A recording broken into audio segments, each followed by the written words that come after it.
Dans ce cours, nous allons étudier les 4 derniers mouvements de la deuxième partie de la forme de la lance.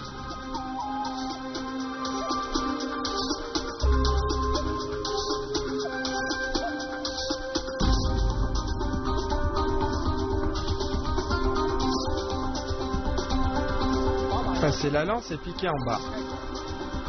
On tire la lance à l'arrière et on la redresse.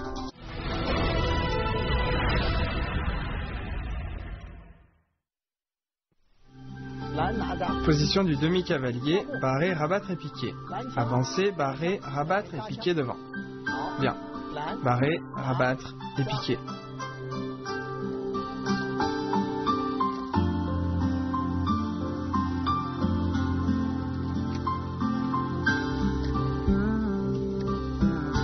On refait. Barrer, rabattre et piquer en position du demi-cavalier.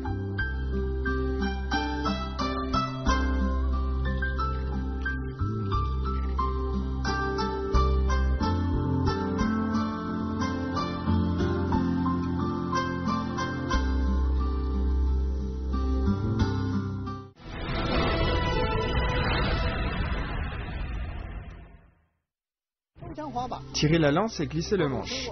La main gauche empoigne légèrement le manche et reste fixe. La main droite tire vers l'arrière, puis la main droite retourne le manche et amène la lance devant en hauteur. La main droite longe le bâton vers le bas, puis l'empoigne juste au-dessus de la pointe. Au même moment, on avance en position des pieds joints. Bien, je le fais une fois, regardez bien.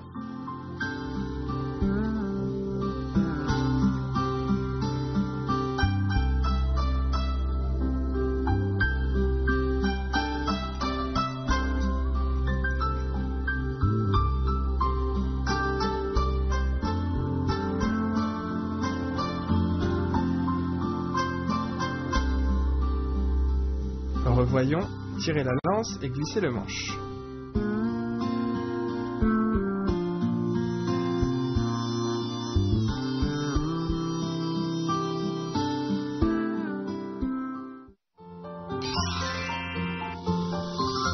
Pour la pratique de barrer, rabattre et piquer, on peut rajouter un poids à la pointe au niveau de la houppe pour travailler la force des bras et des poignets. On peut aussi pratiquer le mouvement à deux avec un attaquant et un défenseur, ou encore seul sur un tronc d'arbre ou une boucle de corde comme cible.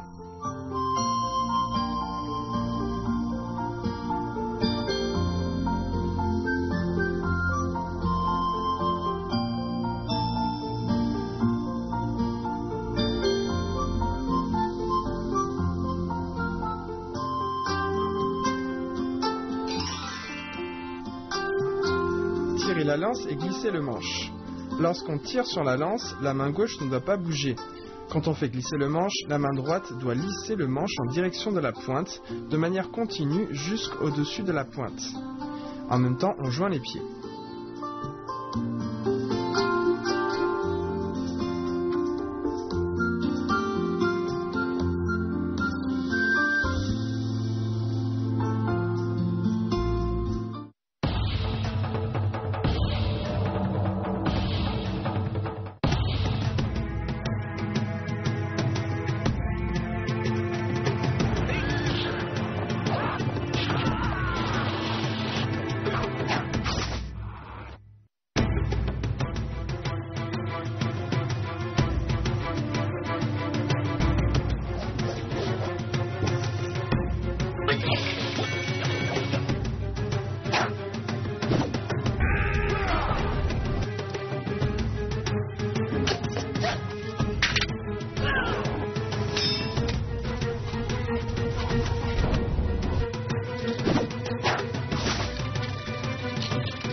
Passer la lance et piquer en bas. La main gauche avance, empoigne le manche et glisse devant en suivant le manche. Ensuite, on avance le pied gauche. En même temps, on retourne la main droite. Puis, on lève le pied droit et on recule. On envoie rapidement la lance devant et on empoigne le bout du manche. On ouvre bien le bras gauche et le corps. Je le refais une fois, regardez bien.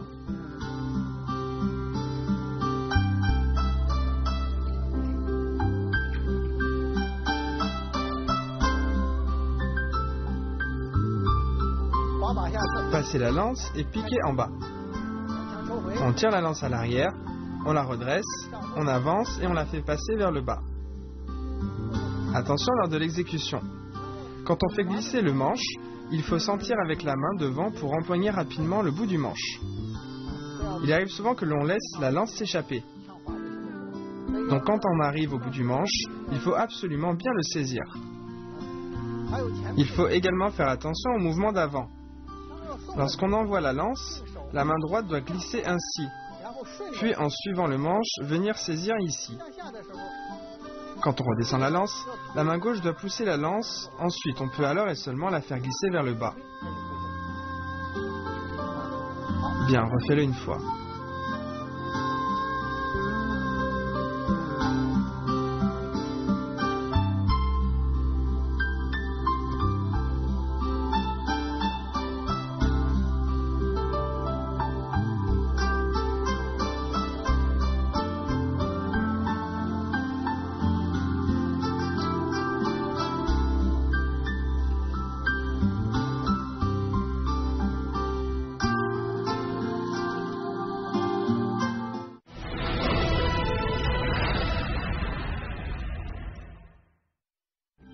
Traînez la lance et poussez de la paume en position de l'arc.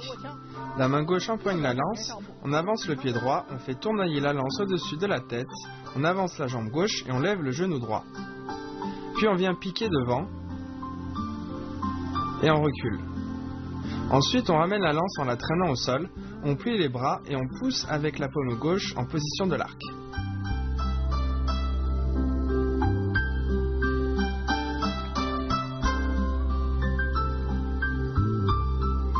Pratiquons ensemble, traîner la lance et pousser avec la paume en position de l'arc.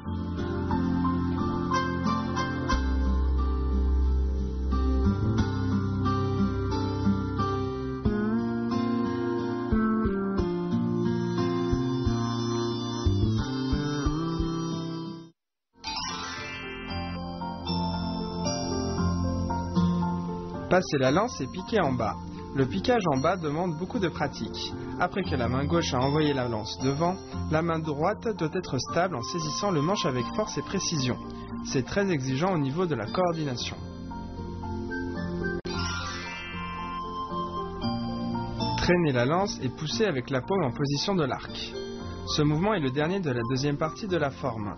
Il doit être ample et fluide. On doit former un tout avec la lance. Ce mouvement est un bon exercice d'ouverture du corps.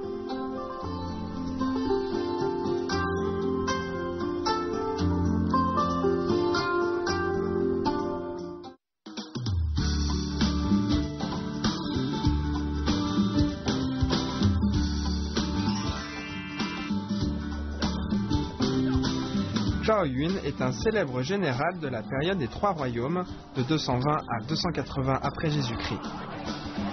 Zhao Yun a passé toute sa vie à combattre à cheval. Il a participé à de nombreuses batailles, mais il n'a jamais perdu une seule fois. Par la suite, les gens le surnommèrent le général toujours victorieux. Il avait atteint un sommet dans la maîtrise de la lance. Zhao Yun, seul à cheval avec sa lance, réussit à sauver le fils de son seigneur au milieu d'une foule. Il tua des dizaines d'ennemis. Et lorsqu'il fut complètement encerclé, le cheval blanc qu'il montait était devenu rouge de sang. Ainsi, en Chine, Zhao Yun est devenu un modèle de fidélité et de courage.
Voici l'enchaînement des mouvements de secours.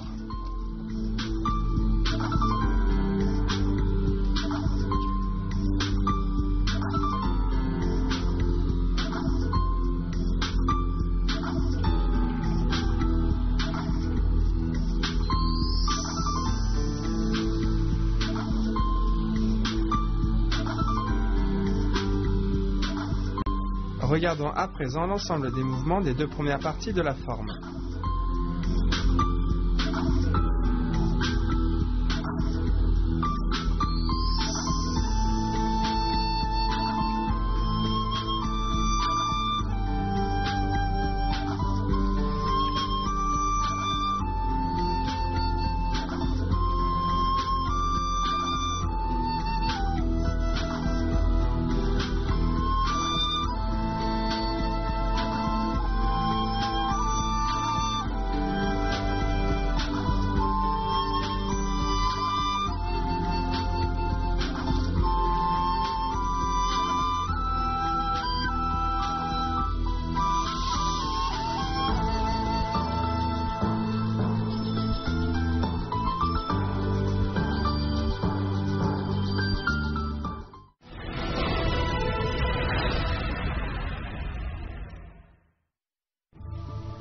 Avec ce cours, nous avons terminé l'étude de la deuxième partie de la forme de la lance. Nous devons pratiquer sans cesse. Au revoir.